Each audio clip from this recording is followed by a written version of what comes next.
rather than going into this and saying this is an iterative process where every time I do something, my primary metric is growth and learning.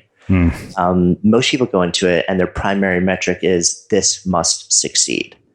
And then when it doesn't succeed, because it very often it doesn't, by their terms of I've created something beautiful, like the dream outcome that I had is the outcome that I actually experienced. And when it doesn't hit that, then people look at the entire investment as a failure and they get dejected because they're like, well, why would I do that again? Because I'm just going to end up banging my head against the wall again. I'm going to go do something else, rather than looking at it and saying, you know what? I'm in this because something deeper inside of me is calling to be in this. And I have a sense for what I want to be capable of creating. And I'm open to the possibility that this will very likely take me years, if not decades. It's a classic Ira Glass quote, right? Yeah. You develop that sense of taste long before you develop the capability to produce on the level of that taste. I'm Srini Rao, and this is the Unmistakable Creative Podcast, where you get a window into the stories and insights of the most innovative and creative minds who've started movements, built thriving businesses, written best-selling books, and created insanely interesting art. For more, check out our 500-episode archive at unmistakablecreative.com. Jonathan, welcome to the Unmistakable Creative. Thanks so much for taking the time to join us. Awesome to be hanging out with you. Yeah, it is really, really cool to have you back here. It's interesting because you and I go way back. And it's funny because you're probably one of the handful of people who has made multiple appearances on our show, both when we were Blogcast FM and as Unmistakable Creative. And I know that you have a new book coming out, and definitely we're going to spend a lot of time talking about it. But before we get there, I want to ask a question that was actually prompted by the very beginning of the book. You open the book by talking about your relationship with your mother and the fact that your father left. And I'm curious about the impact that the relationship you have with your mother has had on your life and your work. Yeah. And also like so I open it basically telling a story that, a lot of kids have gone through, their parents end up splitting and they actually did it as amicably and respectfully as they could. But I was and I think a lot of kids in sort of like that generation and my generation, you end up spending most of your time with your mom. And so it was an interesting dance, like kind of learning how to explore that dynamic together, like just the two of us living alone in a house. And I wasn't home for a lot of time after that. This was towards the latter part of high school. So, I still had a bit of time in there. But, it was interesting. It was also it was an interesting moment for me because everything kind of became uncertain. And for the first time, you see and you sense vulnerability in a parent that you don't ever, as a general, well, maybe I shouldn't generalize, but I didn't really ever see before that time. Maybe I just didn't want to see it. I don't know. So it kind of, it pushes you and it really, it makes you question a lot of things, but probably in a good way, at least for me. Yeah. On the uncertainty piece, I know this was really the subject of your last book, and it's funny because it seems like the seed for that idea got planted very early in your life. Hey, I'm just wondering, navigating that kind of uncertainty at such a young age. What did you learn about navigating uncertainty then that applied later on in your life? Yeah. I can always count on you to ask me questions that I don't see coming. Yeah, obviously. You should know that by now. Of course. No. It's interesting. If I reflect on that time, I don't know if... I think probably a bunch of what it taught me was self-reliance. And also what I'd seen, not just in that moment in time, but also growing up, is that I grew up and my mom was an artist and a craftsperson. And so she lived in that space of constant creativity and uncertainty. And I think seeing that and seeing her keep going back to that place and seeing both sides of the creative spectrum in that, you never knew if she was a potter for most of my younger years. And she could spend hours and hours and hours making something on a wheel and then have a kiln load full of stuff. And then she had this massive gas-fired kiln that you could literally walk into. And, it would take, like a full day to fire this thing. And you go through this entire process. And the whole thing is done very unscientifically. You have these little cones that are designed with different substances that melt at different heats over time. And you would just sort of like pull a brick out of the kiln and peer in with, welder's goggles to see how many of the cones were melted to try and get a feel for how hot it was and how long it was going. And you go through this incredible, long, arduous process, and then you'd let the thing cool down for a couple of days and peel the bricks out brick by brick. And you didn't know if you were going to have something gorgeous, or you didn't know if everything inside would have exploded. Or melted down, or you just have some sort of, like chemical disaster until you actually did that. And so I think it was really interesting, probably a lot more informative to sort of my lens on uncertainty in the creative process, seeing my mom navigate being a craftsperson and devoting all of her energy to making something, knowing that part of her process was at the end, there was this really big thing that had to happen.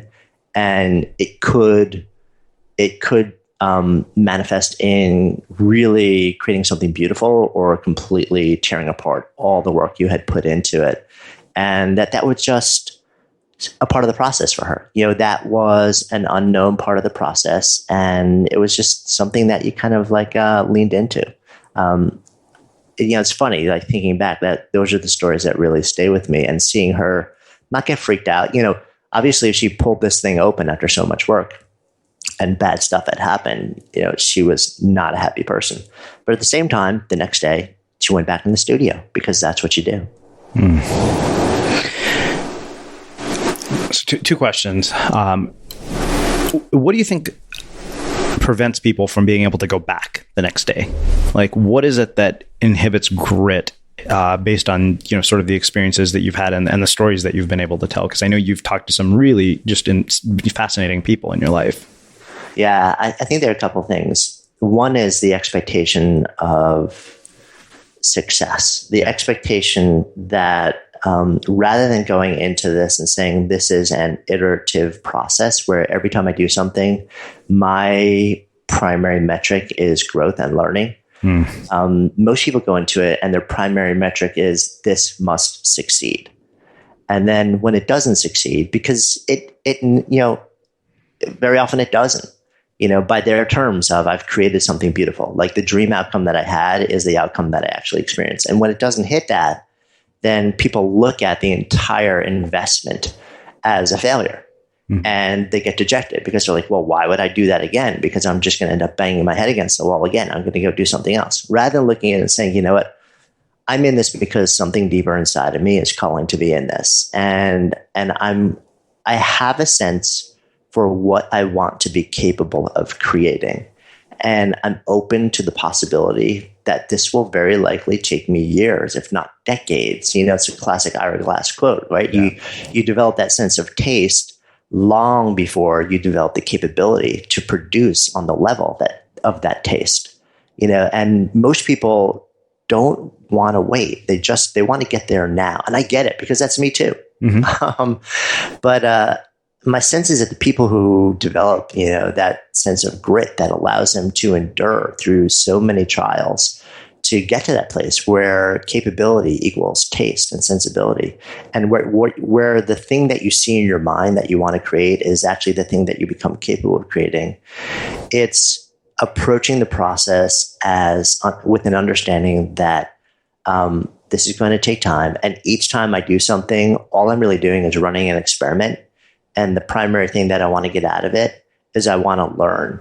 And if I can create beauty along the way, well, that's awesome. It's a really nice bonus. My ultimate goal is to create beauty. But I know along the way, I'm going to have to create a ton of ugly stuff to get there. And that's okay. So I think if you go into it with that lens, you're able to endure the process with so much more grace. Yeah, having just, it's kind of fitting to talk about this since we were just talking about book sales. Yeah. And same thing. It's a lesson. It's so weird because to me, it's one of those things I was like, wow, I wrote about this very thing in my book, and yet I have to remind myself of this on a daily basis. Yeah, dude, we all do. I mean, I'm on my third book now and creating stuff since I was a kid. I've been painting since I was a kid, creating businesses since I was a kid. And the reason I wrote my last book before this was because even through decades of doing all this work, I was still bleeding every time I did it, and I just want to figure out, like, is there some way to be just at least baseline okay? And, to sort of like create a different lens on the process that'll just be more forgiving. Because I think most of us are not wired to look at any sort of, large scale, long-term creative endeavor that way. And my sense is that the way technology is going, it's training us to have the expectation of instant across all domains. And there are just certain things that you can't rush. There's, things that require a rewiring of your neural circuitry that there is nothing that you can do. There's no technology in existence. There is no deliberate practice that will make that happen faster. Your brain takes time to get there. Yeah. Tell me about the relationship with your father. And more importantly, I mean, having had a father leave when you were young, how has that changed your approach to parenting, or what impact has that had on your approach as a parent? Yeah, so it's interesting. So my parents split, but my dad didn't leave my life. He was still very involved and still is to this day. So I didn't experience it so much as my dad leaving. Mm-hmm. I experienced it as my parents splitting.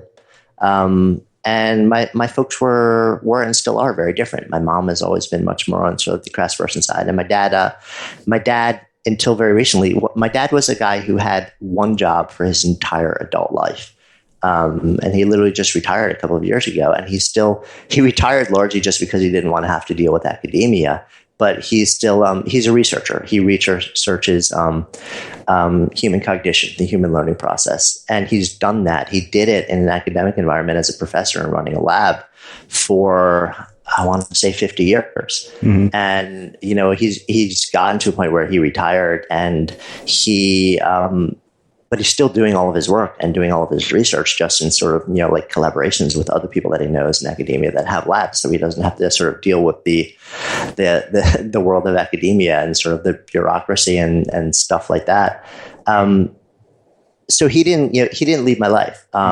He was still in my life and continues to be. And, it's been interesting to see him be that example of somebody who found something that he was absolutely consumed by at a very young age and stayed with it and developed a level of mastery and, grew a lab that generated a stunning amount of research and publication. And he spent a lot of time traveling around the world, speaking about the work in the lab and publishing. And it's contrary to the way that so many people think about building a career these days, mm-hmm. where you think about jumping from thing to thing to thing to thing to thing, yeah. and constantly balancing multiple different pursuits. So it's really interesting to see an example of somebody who literally put all of his marbles in one basket for his entire life and developed a level of deep mastery around it. So I think it's good to see examples of that because there are very few these days. It's interesting when you describe both your parents to me. Your work makes so much more sense to me now because I'm definitely a blend of both. Yeah, you really are. I mean, because part of what I've always appreciated about your work is that there's this very inspirational element to it. And yet it's always backed up by a lot of practicality as well. And that's why I think what you do is so interesting, and I find it so valuable. And like I said, I mean, hearing you describe both your parents, it makes complete sense. One of the things that I thought was interesting was when you're talking about your dad, you talked about him becoming consumed by this one thing. And, I look at growing up, I look at school, I look at education, and I'm not a parent, so but I am always curious when I talk to parents, what is it that, how do you identify those moments when you are completely consumed by something that could actually lead to something great? Yeah, such a good question. I'm 50 years old and I'm still looking for those moments in myself. And as a father to now a teenager, like a daughter who's in high school, I'm sort of on the lookout for those moments with her because I know that one of the most incredible gifts that you can find for yourself is to find those things that absolutely light you up and lean into them and really invest increasing amounts of energy in those things. And I don't think there's any formula. I don't believe that there's, here's what I've seen. There are some people that hit the planet and they turn 5 years old and something, they just know. They know. There's a knowing that this is what they want to do. I mean, I had a chance to sit down with Milton Glaser, who's the most iconic living designer in the world right now. And at 6 years old, he knew what he wanted to do with his life. He didn't necessarily know that would lead to being a designer and a teacher, but he knew that he wanted to draw and make art and make beauty. And he followed that path and has never wavered from it for 70 years now. Still astonishingly prolific in what he does, But a lot of people look at that and they say, well, that's what I want to do. And not realizing that that is very much the outlier. And for most of us, I think the process is much more about staying open. And it's funny because this reflects back on what we were just talking about the creative process. Mm-hmm. It's about first exalting, understanding that finding the things that genuinely light you up, that spark you, are critically important. They really help in your quest to live well and contribute meaningfully to the world and to your life. And saying, okay, this may take me years, it may take me decades, but part of my job is to just continue to try things, to run those series of deliberate experiments. Again, not saying this must succeed, but saying, what can I learn about myself by doing this?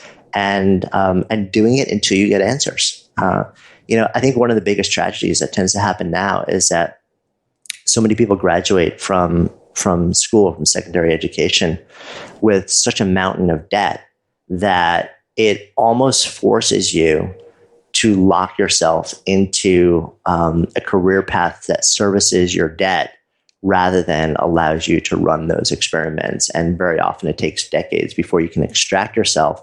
And at that point, people start to run those experiments, or they just kind of become so dejected and feel like, well, my path is what it is, that they serve out the rest of their time doing what they've started doing and built a career and a life around doing. And I think that some people can be okay with that, but I think for a lot of people, it can also be relatively tragic. It's really interesting you say that, because I have my student loan debt, and I think my sort of take on it was that I vowed not to live my life in service of paying off that debt. Because I knew it would lead to exactly what you're talking about. And I thought, if I get to the end of my life and all I've accomplished is paying off debt, like if that's what somebody had to write on my tombstone, he paid off his student loan debt, I thought, you know what, there's no way I'm going to go out like that. Yeah. So, I think you're the exception. Well, you know that already. Yeah. So, I have to ask, as a parent who has been exposed to all of these ideas and all of these people who've made these very unique sort of career paths for themselves, how do you think about education for your own kids? Yeah. So my daughter's in private school, and it's more of a progressive education approach. But there's still a certain amount of mainstream that has to happen, especially when you're in high school. And, at the end of the day, everybody sort of is moving towards the same tests and the same potential, like quest to go to college. But I've actually sat down and I've told her, I've said, hey, listen, if you feel like college is the right thing for you, let's have a conversation about it, and I'll support you in that decision. But I don't have any expectation that that is the absolute mandatory next step for you, because for a lot of people, it's not the most sensible thing. When I went to school, it was pretty dirt cheap. There was a really high expectation that if you wanted a job after that, paying a decent amount of money, you would get it, and you would repay your loans, relatively quickly. Pretty much everybody, got through that process and moved on. And the financial equation is profoundly different these days, and the need to actually have a degree to do so many different things is also dramatically lessened. Mm-hmm. So, it's kind of like an ongoing conversation. I think a gap year spent well can be really, really powerful thing. So, I guess my approach and our approach are, with my wife is, we're kind of holding different doors open and saying, listen, we don't have any expectation that, there's one next step and that's what you have to do. We're open, and we've kind of invited her to be open to exploring different options. and seeing what feels right. And I've even at one point, I was like, look, if you want to start a business, rather than go to school or put off school for a bit, and try and build something, I'll help you do it. So that's been my approach. Interesting. Just out of curiosity, does she read your books or listen to Good Life Project? She does not. Although, interestingly, some of her friends do. Wow. If there's something really interesting, she will. Yeah. But not on a regular basis. So I don't know about you, but vacuuming is not one of those things that I ever look forward to doing. But as you know, your environment has a huge impact on your creativity. So I still like it to be clean wherever I'm living and working. But now it doesn't have to be something that you deal with. If you're like me and you grew up in the 80s, you probably fantasized about the day when cleaning your house would be like it was for the Jetsons, meaning you don't have to lift a finger. Well, the good news is that we're already kind of living in that future. And the easiest way to make sure your floors are clean every day is with the iRobot Roomba Robot Vacuum. It cleans up after itself. The Clean Base automatic dirt disposal takes convenience to a new level, automatically empties its own bin into an allergen lock bag that holds 60 days of debris and traps 99% of pollen, mold, and dust mites, so you can forget about vacuuming for months at a time. Let the Roomba clean for you instead. It learns your home, finds dirt, and empties itself on its own. It's got powerful cleaning performance made effortless. Remember, if it's not from iRobot, it's not a Roomba. To learn more, go to irobot.com/unmistakable. Yeah, that's interesting because my parents don't listen to the show, or I think the most recent book is the only one that they've actually read, which is, I was just really curious. Well, let's do this. Let's shift gears. I want to start getting into the ideas in the book, but I want to start by asking you, I mean, what in the world made you decide that this is the question that you want to answer, how to live a good life? Because, that the answer to that question could be the quest of a lifetime. Yeah, and it is, and it has been. Yeah. So it was less me deciding this is the question that I want to answer. It was more of me deciding that I'd reached a point where I thought I had something to say that might matter. Mm-hmm. And because this is a question that I've been living for my entire adult life, from pretty much as far back as I can remember. I've always been deeply fascinated by both the human condition and the exploration of human potential. And that's manifested in a lot of different ways. It's manifested in art. It's manifested in businesses. But there's a really interesting through line, which is that everything has always been connected by this bigger question of how can we create things that allow people to live better, to live more meaningful, engaged, connected lives in the world. But it takes, Steve Jobs' classic quote, right? You need enough dots to be able to look back and start to see how they connect. And I've kind of, I think, reached a point in my life now where, hopefully, God willing, I'll have a lot more dots to create and gather and reflect on. But there are enough now so I can start to see patterns in my own life, patterns in the lives of the so many people I've been fortunate to spend time with.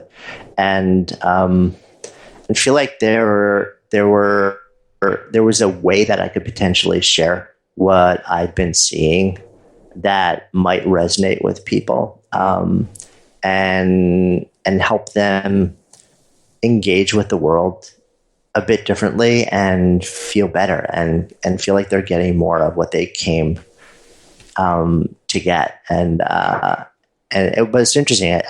I think I've told you this backstory. I can't remember, but this is actually not the book that was sold to my publisher. The book that was sold was a deep dive into belonging, and over time, a bunch of stuff happened, and we shifted gears, and this was the book that ended up coming out of a very long and arduous process. So, how has your perspective on what it means to live a good life changed both through the multiple iterations of the careers that you've had, as well as with age? Well, beyond getting more jaded, not just kidding. I think that's just a factor of living in New York City. I make decisions differently. Different things matter to me. My sense of what's possible has shifted. So, for example, at an earlier point in my life, I'm still pretty risk tolerant for somebody who's sort of at the point in my life where I am. When I look at a lot of my friends, they're they're probably a lot less quick to try new things. That said, I'm almost definitely nowhere near as risk tolerant or even risk inviting as I was in my 20s and even early 30s, because frankly, I have more to lose now. Yeah. And I think we all get that way, where I still want to grow and I still want to go into that place of uncertainty because that's where possibility lies. But at the same time, I'm acutely aware of the fact that I like my life right now, and I've got a beautiful family and deep relationships with them, and the ability to be present and to create and contribute in ways that I really like. And before I'm willing to just blow it up, or, the classic quote, go to zero, I'm going to think long and hard about doing that, about what I say yes and no to on a level that I probably wouldn't have weighed in anywhere near the sort of like the depth a decade or two earlier in my life. And also at the same time, I have a family, and as much as I know security is largely an illusion, to the extent that I can feel that sense and also create that sense for them, I feel like as a parent, that's part of what I'm here to do. Part of it is also, like, teach my kid that, it's good to step into the abyss. At the same time, I want her to feel okay in the world, for this moment. I know there will be times, down the road where I won't be able to play that role as much. So as long as I'm here and able to do that, I want to. The other side is that, like you said, I'm this really kind of total amalgam of both parents. Like, my dad's sort of quantitative space, like fact validated, and my mom's, complete sort of craft, spiritual, ultra creative side. And what I've seen is that I started out probably much more heavily towards the, if you want me to believe it, you need to prove it to me side. And I still look for scientific validation for anything. If there's science behind something, I'll default to that.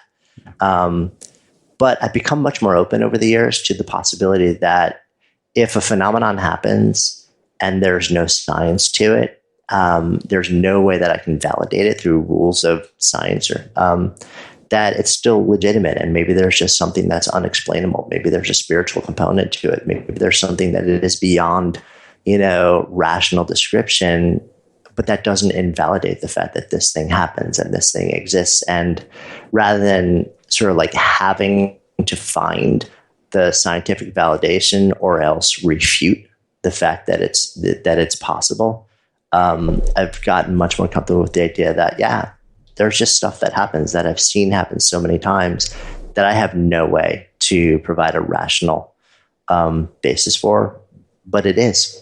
It's interesting to hear you talk about risk and how, you get to the point where you have more and more to lose, because I even feel that way now, even though I don't have, family or kids. But as we've grown, this business into what it is, and a team around us and editors and agents and all these people, I'm like, wow, there's a lot of people who count on me to make sure that I don't go off the deep end.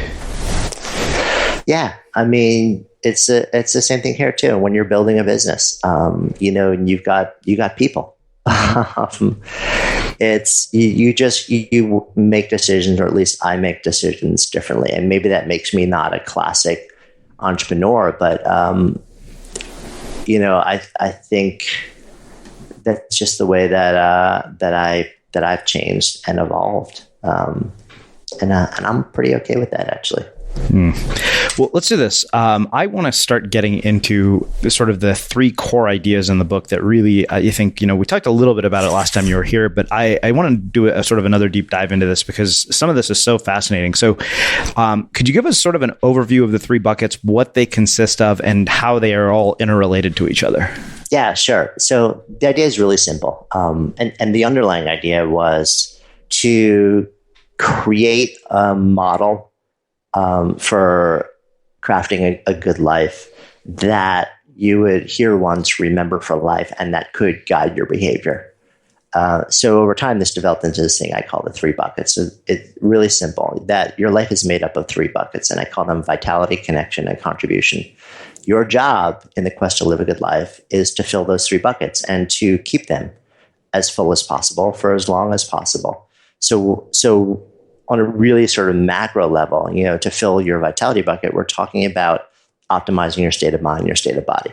On a macro level for your connection bucket, we're talking about building deep and meaningful relationships, and on multiple levels, on the most intimate level, all the way through a communal level, and on a broad, indefinable level with God or source, if that's something that matters to you.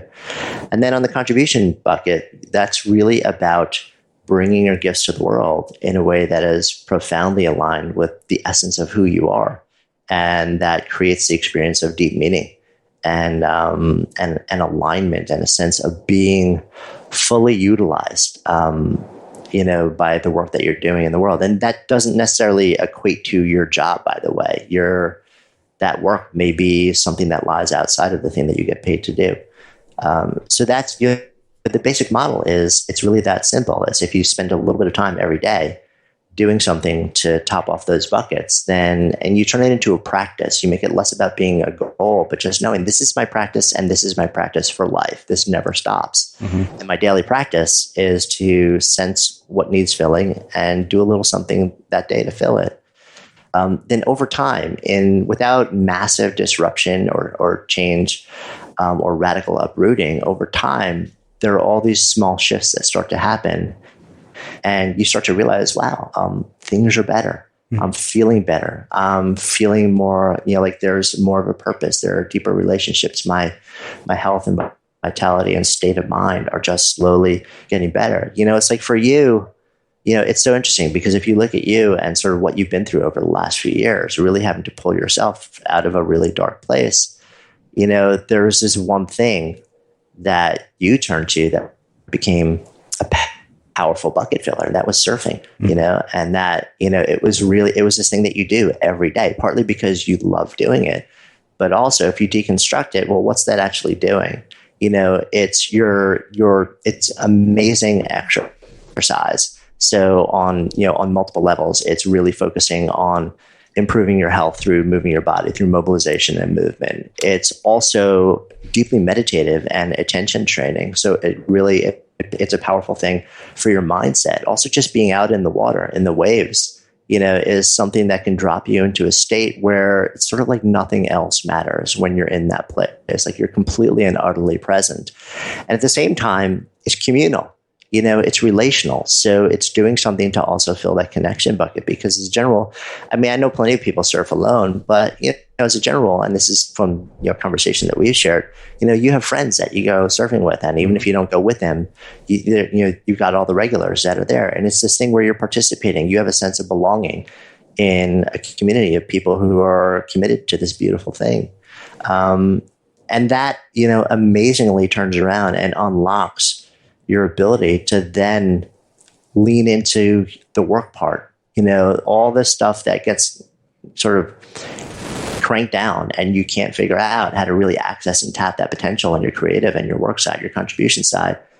Filling those other two buckets is the thing that eventually unlocks that. So it's kind of fun to look at your process over the last few years and see how you can take almost anybody and really quickly understand how these things work by just this really simple model of the buckets.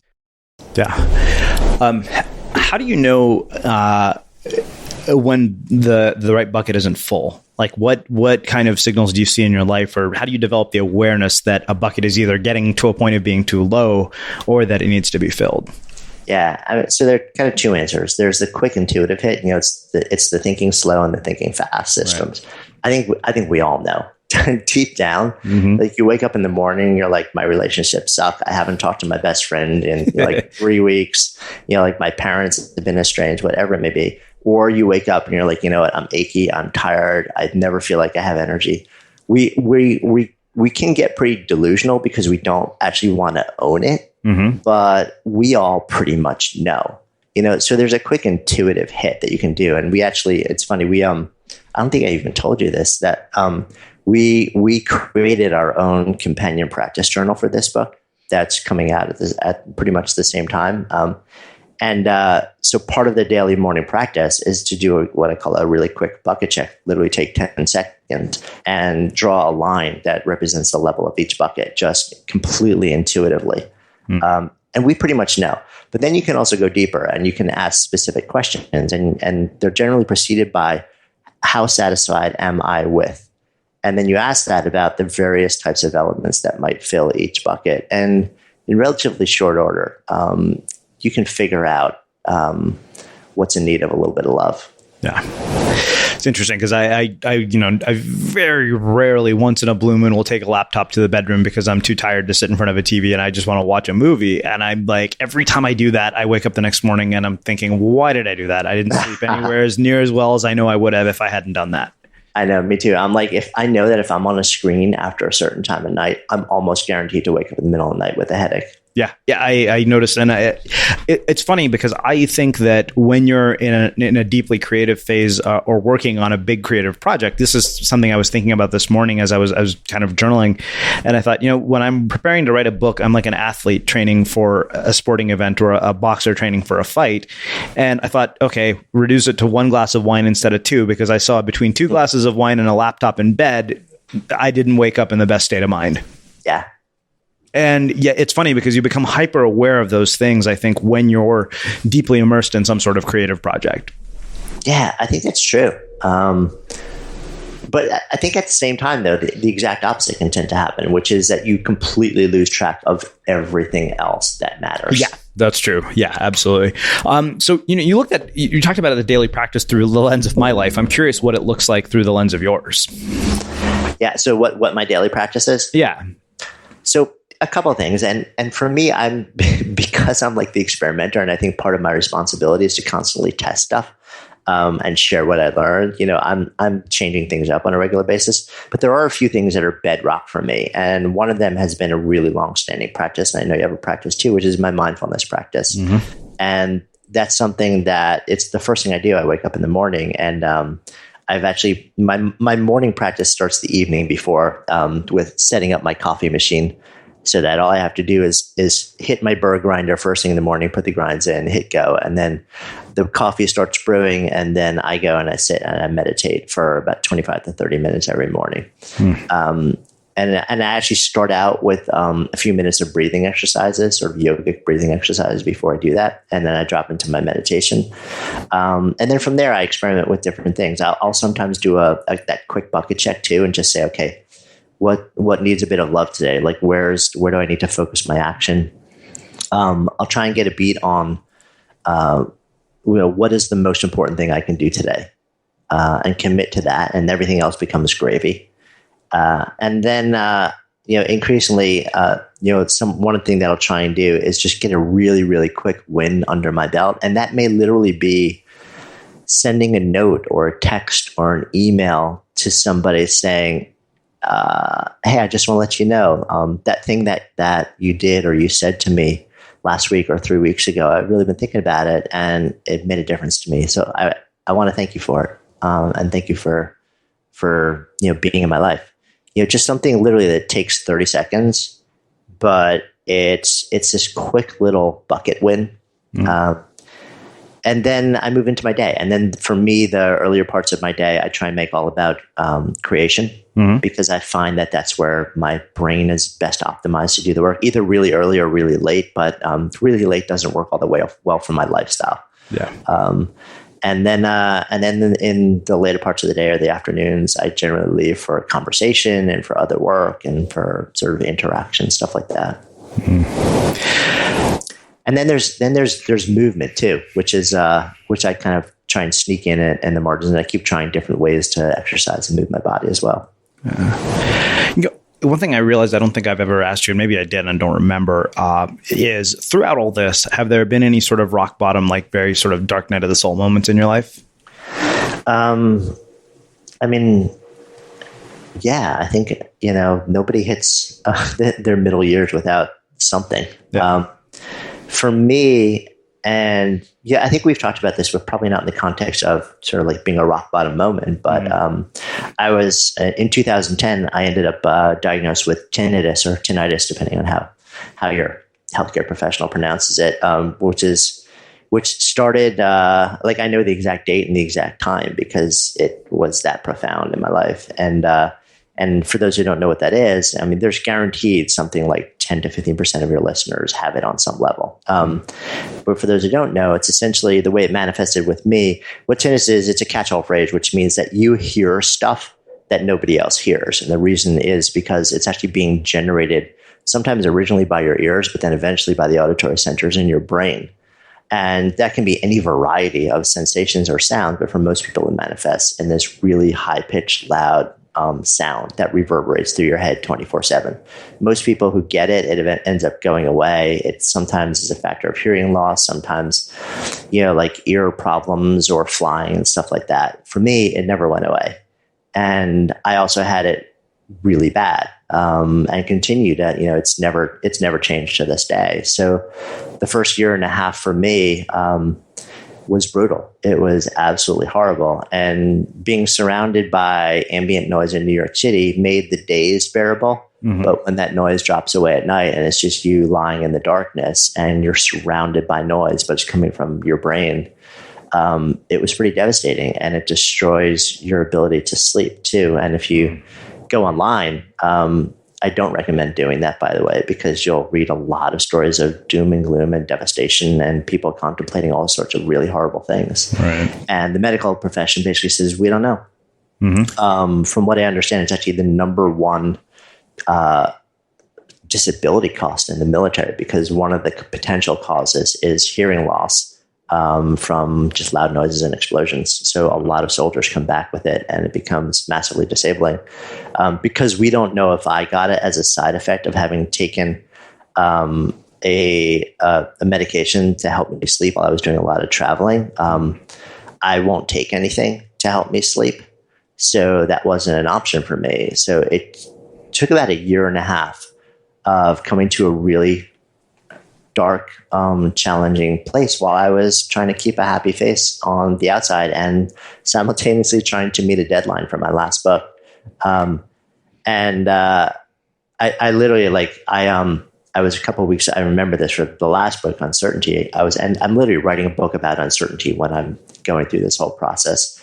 And there was a time where I was coming up on the deadline for the manuscript, and I hadn't told my agent or my editor anything that was going on.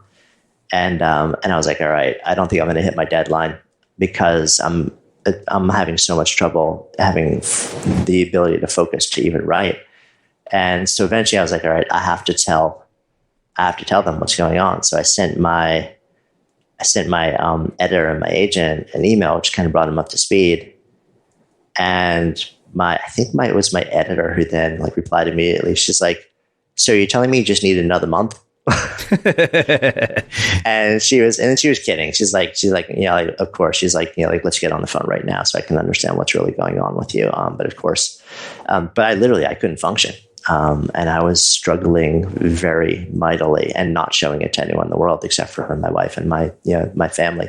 I didn't even talk to most of my friends about it because simply talking about it was so upsetting to me because of the possibility, the thought that this was me for life, that if I talked about it, it would become real. And I didn't want it to become real. I still had hope that maybe one day it would go away. But all I could think about all day long was stop hearing the sound. Wow. And so eventually I tried almost every intervention that you could, every alternative medicine thing.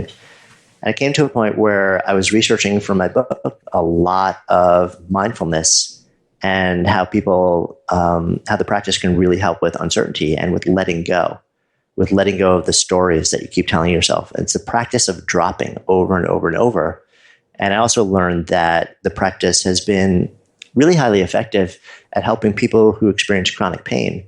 It doesn't change the pain. It doesn't change the stimulus. But what it does is it trains your brain to keep dropping the signal and telling a different story. Because what you realize about both pain and tinnitus is it's actually not at least with tinnitus, it's not the sound that causes so much problem. It's your brain saying that this is horrendous, it's horrible, there's this high alert state, and your life is going to be a disaster. And it creates an anxiety cycle that's absolutely debilitating. So if you can train your brain to say, actually, the sound does nothing bad to my life. I'm still fine. I can still function. I can operate. There's nothing wrong with me other than this. And let yourself start to just keep dropping it and coming back to other things, you realize that's sort of like the first step. So I found a mindfulness-based cognitive therapist who was a former rock drummer who also had tinnitus and had used the practice with himself to help get much more okay with it. And it turns out he lived 3 blocks away from me on the Upper West Side of Manhattan. And I went and saw him, and I was like, could this work? And he said, maybe not, but we can try it. So he told me what the practice was. And I sat and I did it, and it took months, and it was brutal because all this thing, all of a sudden, the thing I'd spent years at that point trying desperately not to experience, the initial instruction was at this point, the instruction for mindfulness basically is allow your mind to just kind of keep coming back to your breath really gently. And as other thoughts and stuff come into your mind, that's fine, but just sort of let them go. You can literally label them thinking and let them go with your breath and come back to it. But if something keeps presenting itself over and over and over, at least for the moment, make that the focus of your meditation or of your attention. So the thing for me was the sound in my head. And that meant that in the early days, at least, the thing I had to make the focus of all of my attention was this thing that I was desperate not to hear. And that was brutal. And that's why, in fact, I developed a breathing practice, which is a special type of yogic breathing that allows you to sort of to lower the sort of nervous system response, the fight, flight, or freeze response, to a point where I was even capable of sitting. And I continue to do that to this day. And what I found was that there was a moment over a period of months where all of a sudden I realized one day that my mind had drifted from the sound. And that was a moment where I knew I was going to be okay, because I realized that I actually couldn't hold my focus on it anymore. And that was the window. That was like the light just kind of cracking through the window. And that very practice is something that I came to very much on my knees. And that practice has also brought me from a really dark place, first to baseline, and then become something which has opened up such possibility and such connection and such presence in everything else that I do, that it's taken a while to see it as this, but this thing, I sort of viewed first as my tormentor has really become my teacher. Wow. Sorry, that was a really long-winded answer. No, that was fantastic. There's so much gold in there. So I actually want to finish with 2 questions. One is one that I'm going to steal from you, because I want to hear your response to this, having been the person who's asked it to so many people. How would you summarize the idea of what it means to live a good life, having written a book about it and having asked hundreds of people that question? Yeah. So I'll give you a couple of different answers. One is that one of the things I've learned is it's not universal for each person. It's very individual, but there are some really big themes there, and the 2 ways that I look at this are, it's when your connection, your contribution, and your vitality bucket runneth over. But on a more personal level, for me, I look to be engaged in activities and relationships that fill me up, surrounded by people I cannot get enough of, in something and in service of something bigger than me. And when I find that that's the metric that I use to make a lot of my decisions, those buckets all fill, and that life becomes pretty good. All right. So I have one last question, which I know you've probably heard me ask. What do you think it is that makes somebody or something unmistakable? Yeah, I think it's the ability to close the gap between who you are on the deepest level of self and who you bring to the world. Some people might call that authenticity. I don't understand what that word really means these days. It's become so watered down. So to me, I think of it more visually. It's having a really deep understanding of who you are and what matters to you and what's important and how you need to express yourself in the world to feel whole. And then living as that person with every fiber of your being in every interaction that you have with the world around you. Well, this has been just amazing and inspiring, as I expected it would be. Where can people learn more about you and learn more about the book? Thanks. Well, first, thank you so much for having me on. It's always so much fun jamming with you. And they can learn more about me at goodlifeproject.com. And the book is pretty much available all over, or the page for it on the website is just goodlifeproject.com/book. Awesome. And for everybody listening, we will wrap the show with that. Thank you for listening to this episode of the Unmistakable Creative Podcast. While you were listening, were there any moments you found fascinating, inspiring, instructive, maybe even heartwarming? Can you think of anyone, a friend or a family member who would appreciate this moment? If so, take a second and share today's episode with that one person, because good ideas and messages are meant to be shared.